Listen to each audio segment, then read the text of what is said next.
नमस्कार दोस्तों, जय श्री कृष्णा, राधे राधे। दोस्तों, आज कहानी सुनने वाली है एक बूढ़ी माई की गणेश भक्ति की। गांव के एक कोने में एक बूढ़ी औरत रहती थी। बूढ़ी माई का नाम था गोमती। उनका कोई नहीं था, बस एक पुराना सा कच्चा मकान और एक गहरी श्रद्धा गणेश जी के प्रति।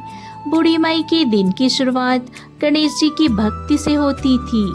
हर सुबह वो मिट्टी से छोटी सी गणेश जी की मूर्ति बनाती, फूल चढ़ाती, दीप जलाती और भजन गुनगुनाती। हे गजानन, मेरे जीवन में तू ही आस है, तू ही विश्वास, सबका भला कर, मेरी भक्ति स्वीकार कर। पर दोपहर होते होते वो मिट्टी की मूर्ति सूख कर या गर्मी में दरक कर टूट जाती और जमीन पर बिखर जाती। कितनी बार तुझे बनाऊं बेटा, हर दिन तू बिखर जाता है, पर क्या करूं, तुझे देखे बिना दिन कटता नहीं। एक दिन घर के सामने, बूढ़ी माई के घर के सामने जमीन पर हलचल हुई।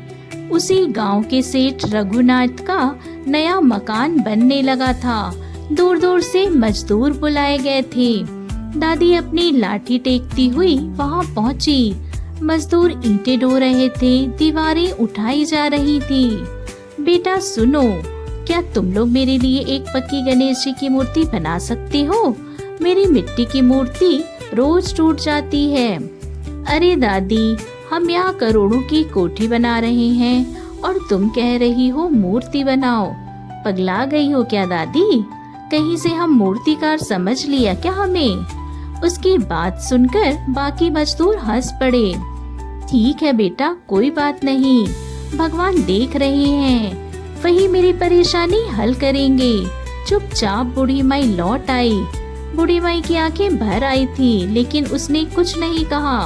और उसी दिन से जैसे ही मजदूर दीवार बनाने लगते, दीवार खुद ब खुद टेढ़ी हो जाती।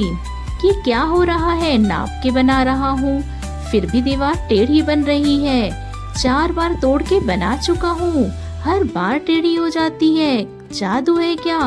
सुबह से शाम हो जाती, लेकिन दीवार सीधी न बनती। अगले दिन फिर वही हाल। 3 दिन बीत गए। सेठ रघुनाथ का गुस्सा 7वें आसमान पर था। क्या तमाशा है ये, 3 दिन से दीवार भी नहीं बनी।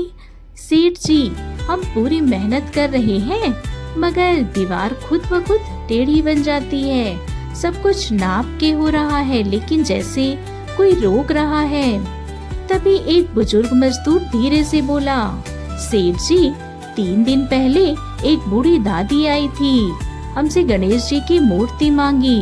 हम सबने मजाक उड़ाया, तभी से यह सब हो रहा है। लगता है उनकी भक्ति में कुछ है।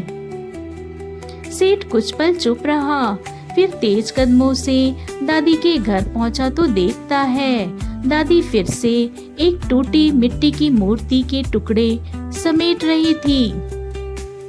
दादी, हमें माफ कीजिएगा, हमसे बहुत बड़ी भूल हो गई। आपकी भावनाओं का मजाक उड़ाया और शायद इसी का नतीजा है वो दीवार। मैंने कुछ नहीं किया बेटा, बस गणेश जी से कहा कि सब देखो, बाकी तो उन्हीं की माया है। आपकी भक्ति को हमारा सलाम। मैं वादा करता हूँ, आपके लिए एक सुंदर संगमरमर की मूर्ति बनवाऊंगा, जो ना टूटे ना बिखरे। और कुछ दिनों बाद गांव में हलचल थी। सेठ खुद संगमरमर की मूर्ति लेकर दादी के आंगन में आया। ये लीजिए दादी, अब आपकी ये मूर्ति कभी भी नहीं टूटने वाली। आज मेरी वर्षों की भक्ति सफल हो गई बेटा, गणेश जी ने सुन लिया। अब हर सुबह दादी उसी संगमरमर की मूर्ति के सामने फूल चढ़ाती, भजन गाती और पूरा गांव उस आंगन से आती घंटियों की मधुर आवाज सुनता। हे गणपति जी महाराज, जैसी कृपा आपने बूढ़ी माई पर करी, वैसे ही हम सभी भक्तों पर अपनी कृपा बनाए रखना। कहानी अधूरी हो तो पूरी करना, पूरी हो तो मान रखना, सबके नित नियम को पूर्ण करना। जय हो गणपति महाराज की।